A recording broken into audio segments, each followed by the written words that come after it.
చాలామంది మానసిక వికలాంగులు ఉన్నారు, అనాథలు ఉన్నారు. చాలా చోట్ల మామూలుగా అనాథలు మాత్రమే ఉంటారు, ఇక్కడ మానసిక వికలాంగులు కూడా ఉన్నారు.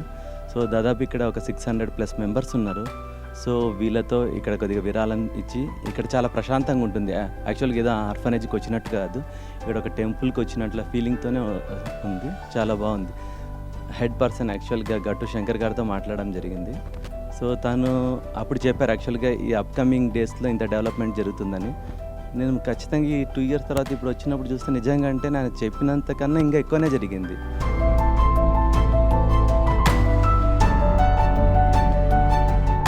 చాలా బాగుంది ఇక్కడ. సో వాళ్ళకు చూస్తే కూడా వాళ్ళకి ట్రీట్మెంట్ కానీ వాళ్ళకు ఇచ్చే ఫుడ్ కానీ చాలా క్వాలిటీతో ఉంది. సో ఇక్కడ వచ్చిన వాళ్ళకు కూడా చాలా మంచి సదుపాయాలు ఉన్నాయి. ఫుడ్ అంతా చక్కగా ఇవ్వడం జరుగుతుంది. 2 థింగ్స్ ఉన్నాయి ఇక్కడ. మనమే నిర్భాగ్యులను అనాథలను చూడడమే కాకుండా మనకు టెంపుల్కి వచ్చిన ఫీలింగ్ ఉంటుంది. యాక్చువల్ మామూలుగా అభిషేకాలు అవి అంత ఈజీగా చేయడం జరగదు. ఇక్కడ వస్తే మంచిగా దేవుడికి చక్కగా శివుడికి అభిషేకం చేయడం అలాంటివన్నీ మంచిగా ఉంది. దాంతోపాటు ఇప్పుడు ఇక్కడ టెంపుల్స్ కట్టడం కూడా జరుగుతుంది, చాలా టెంపుల్స్.